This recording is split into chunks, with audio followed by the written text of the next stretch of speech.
हे शारदे माँ, हे शारदे माँ, अज्ञानता से हमें तार दे माँ। हे शारदे माँ, हे शारदे माँ, अज्ञानता से हमें तार दे माँ। तू स्वर की देवी है, संगीत तुझसे, हर शब्द तेरा है गीत तुझसे। हम हैं अकेले, हम हैं अधूरे, तेरी शरण में हमें प्यार दे माँ। हे शारदे माँ, हे शारदे माँ। यहाँ पर सम्मान होता हुआ एक महीने तो ऐसा लगा कि कुछ नहीं समझ आ रहा है सब कुछ, क्योंकि मैं हिंदी मीडियम से था और इंग्लिश में सब कुछ वहाँ पे पढ़ाते थे, तो पहले एडजस्ट करने में बहुत ज़्यादा दिक्कत गई थी।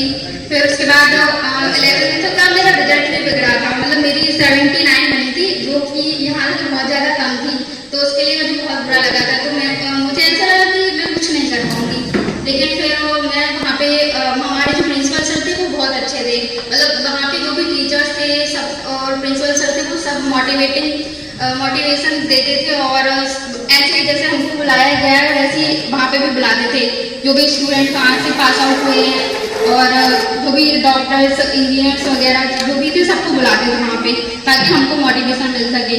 तो मैंने उनसे फिर सजेस्ट करा कि सर मेरा ऐसा हुआ है, तो फिर उन्होंने मुझे बताया कि मतलब किस तरीके से तुमको पढ़ाई करनी चाहिए, और ऐसा कुछ नहीं होता है कि अभी नहीं हुआ है तो तुमको मेहनत तो करनी पड़ेगी तभी कुछ हो पाएगा।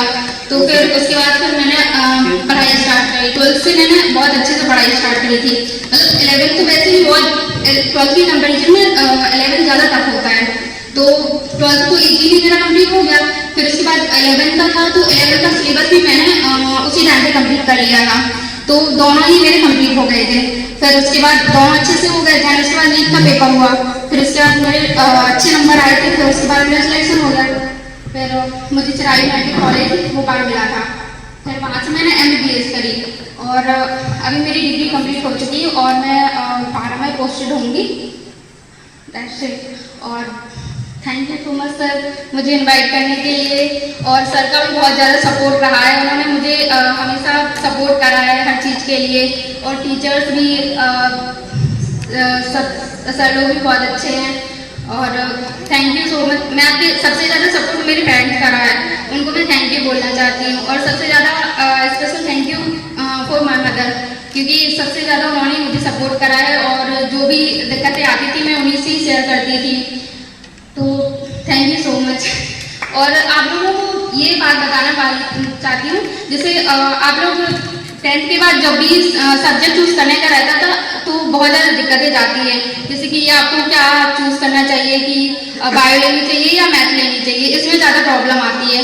तो उसके लिए आपको ऐसा करना चाहिए, या तो काउंसलिंग आपकी होनी चाहिए, या तो फिर कुछ लोगों को यही पता नहीं होता है कि बनना क्या है, उन्हें एक्चुअल में करना क्या आगे जाके, कौन कौन सी डिग्री होती है, क्या होता है, ये पता नहीं होता है। तो उसके लिए आपको क्या करना चाहिए कि जो भी मतलब सब्जेक्ट वगैरह रहते हैं उनके हिसाब से, जैसे बायो है तो उसके लिए नीट क्लियर कर सकते हैं, और भी बहुत सारी चीज़ें होती हैं, जैसे लैब मेडिसिन हो गया, बायोटेक हो गई, ये सब भी कर सकते हैं, और मैथ के लिए इंजीनियरिंग हो गई, और जो भी आर्ट्स वगैरह लेते हैं उससे भी बहुत सारी चीज़ें होती हैं। आप लोगों को उसके बारे में पढ़ना चाहिए, और कुछ बच्चे ऐसे होते हैं ना जिनको नॉलेज नहीं होता है कि आगे क्या करना है, तो उनके लिए है ये। और thank you so much sir मुझे यहाँ इनवाइट करने के लिए समर कैंप के एंडिंग में। Thank you so much.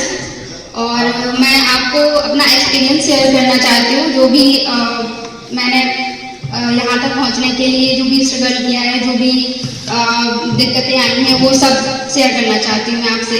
तो 9th और 10th मैंने यहीं से करी है स्कूलिंग, एंड फिर उसके बाद मेरा सुपर 100 में सिलेक्शन हो गया था, तो फिर मैं वहाँ पे गई।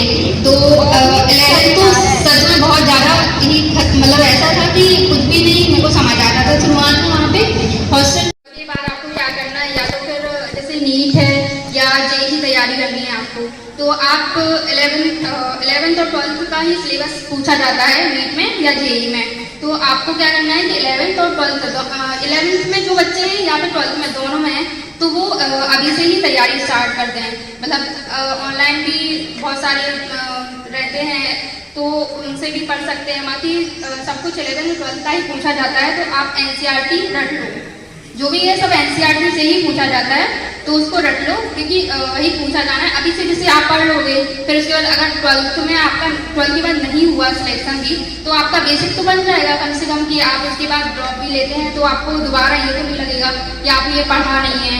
तो इसके लिए आप अभी से तैयारी स्टार्ट कर दो। और जो भी टॉपर बच्चे होते हैं तो वो जो एवरेज बच्चे होते हैं या जो नहीं पढ़ पाते हैं उनकी हेल्प कर सकते हैं कि जो एवरेज बच्चे हैं वो आके पूछे टॉपर से कि उनसे क्या नहीं बन रहा है और वो बताएं उनको कि कैसे पढ़ना है। और अगर बताएंगे तो उनका भी रिवीजन हो जाएगा, तो इस तरीके से हेल्प कर सकते हैं उनकी। इनवाइट किया, उनका तहे दिल से धन्यवाद। और मैं आपको बताऊंगी कि अब सबसे पहले एक अपना लक्ष्य बनाओ, कहाँ जाना है, क्या करना है। अगर उस लक्ष्य को बना लिया तो उसको मत भूलो। फिर समस्या जीवन में आती रहेंगी, समस्या बहुत आती जीवन में, लेकिन ये बात हुई समस्या आ गई और कुछ नहीं किया अपन ने, नहीं, समस्याएं आने दो लेकिन उनको मत भूलो। जो अपना लक्ष्य बनाओ उसी को देखो। अगर आपने सोच लिया कि मुझे पुलिस बनना है या डॉक्टर बनना है तो उसी को देखो।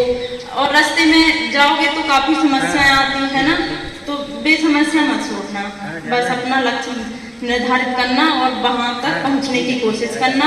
और जैसे कि अभी सर ने बताया कि आप लोगों की एनसीसी आने वाली है और जो पुलिस में जाना चाहता है, पुलिस ही नहीं और एसआई है ना, और आगे की अपर में जो जाना चाहता है तो उनके लिए एनसीसी बहुत अच्छी है।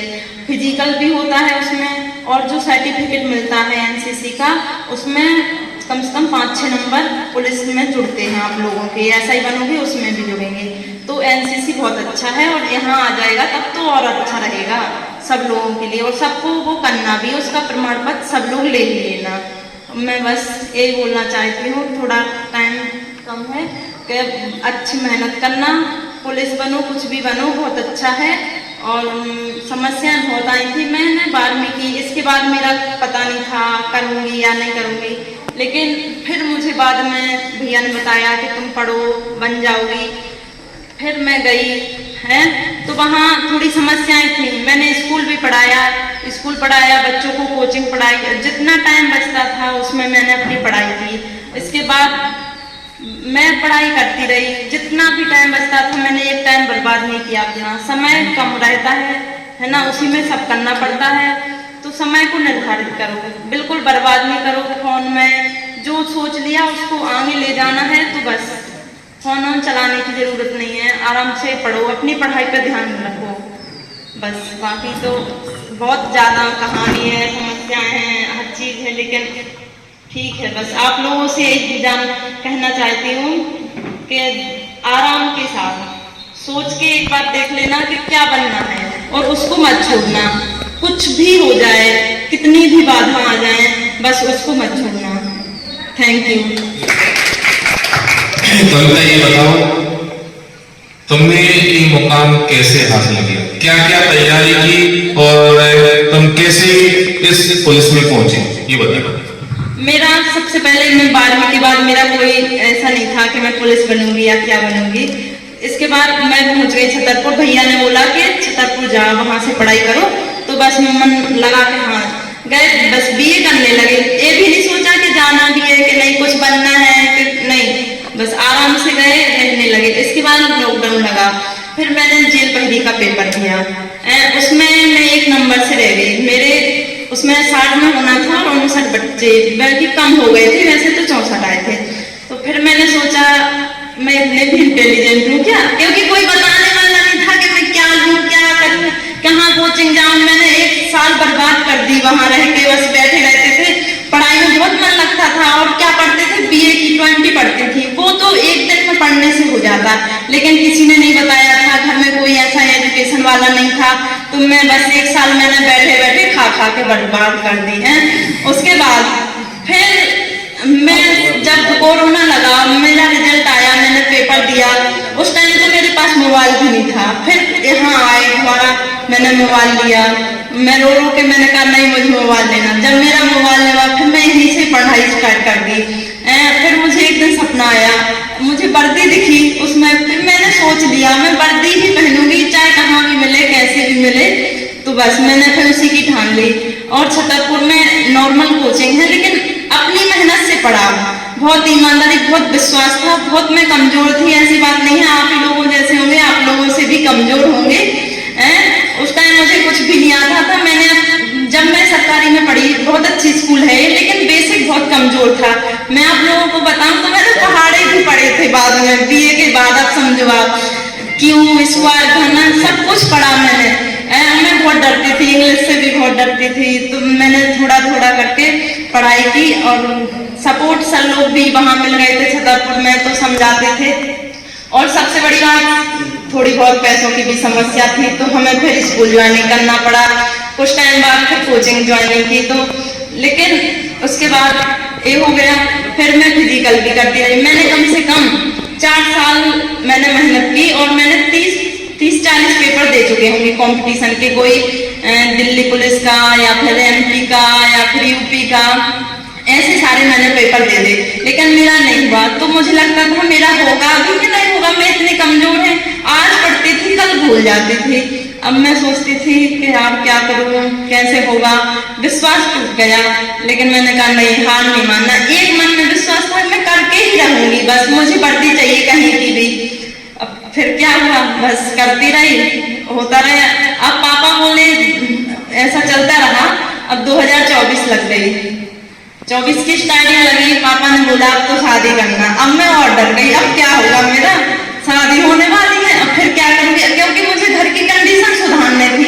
अगर मैं नहीं सुधारती तो हमारा घर ऐसा का ऐसा रहता, बे समस्या, बे कमजोरी, ना कोई पढ़ पाता, ना परिवार में कोई आगे बढ़ पाता। क्योंकि जो पहले से चला आ रहा था वही होता रहता कि 15-20 साल में शादी कर दी और बस शादी हो गई, सब कुछ नॉर्मल है। और समस्याएं भी हैं, पैसों को भी रो रहे और हर चीज को रो रहे, थोड़ी थोड़ी पे डर भी रहे।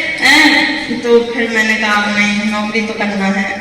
अब विश्वास समझो, विश्वास मुझे इतना था। मैंने पापा से बोला लास्ट 24 रुक जाओ आप। पापा बोले क्या, कैसे लग जाएगी नौकरी। हमने कि लग जाएगी, बस लास्ट 24 रुक जाओ, बाकी कर देना, लग जाएगी। क्योंकि मन में इतना विश्वास था कि हो ही जाएगा। ये विश्वास नहीं मैंने तोड़ा। ऊपर वाले से बहुत प्रार्थना करती थी। कोई बोलता था नहीं हो पाएगा, मैंने कहा हाँ रहने दो। एक लड़की मेरे साथ रहती थी, वो बोलती थी तुम्हारा नहीं होना है अभी 1-2 साल। मैंने कहा अच्छा जाओ। मैंने कहा ठीक है। उसके बाद मैंने इतनी 1 साल नहीं पूरा हुआ, फिर वो बोल रही अच्छा हो गया, हम तो सोच रहे थे होगा नहीं। हमने कहा तो लड़कियां बोलती हैं, सब लोग बोलते, परिवार वाले बोलते, लेकिन आगे चलो के मुझे करना है।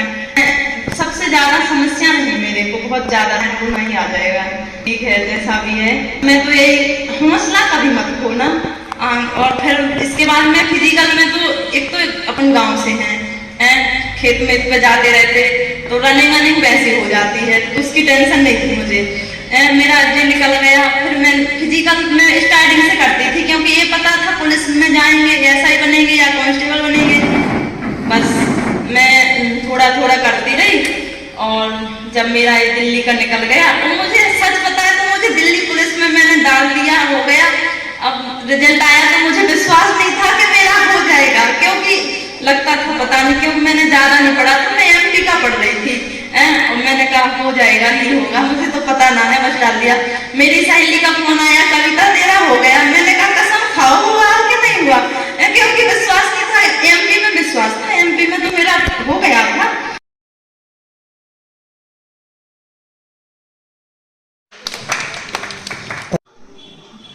प्राचार्य एवं समस्त शिक्षक एवं अतिथियों को मेरा नमस्कार।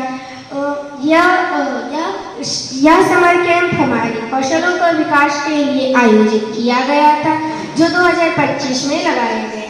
इसकी थीम थी शाहृदय सृजन करें और समाज से जुड़े, जो हमारे विद्यालय में अत्यंत अच्छे से हुआ। और इसमें कई प्रकार की गतिविधियाँ हुई, जैसे खेल, डांस और राइटिंग और इंग्लिश स्पीकिंग। ऐसी कई सारी गतिविधियों से हम लोगों को यह सीखने के लिए मिला कि हम आगे किस प्रकार से अपने लक्ष्य को प्राप्त करें। यहाँ पे कई दीदी लोग आए जिन्होंने हम लोगों को बताया कि किस प्रकार से अपने लक्ष्य की प्राप्ति कर सकते हैं। Thank you. मेरे आदरणीय प्राचार्य महोदय एवं सभी शिक्षकगण और मेरी बड़ी दीदियों को मेरा प्रणाम। मैं आप सभी के सामने समर कैंप के बारे में बताना चाहती हूँ। हमने क्या क्या सीखा। हमारी थीम थी सहृदय सीखें, सृजन करें एवं समाज से जुड़े। हमने इस समर कैंप में कई सारी गतिविधियाँ की, जैसे डांस, मतलब नृत्य, इंग्लिश स्पीकिंग, हैंड राइटिंग इत्यादि। ये 1 जून से 20 मई तक लगाई गई थी।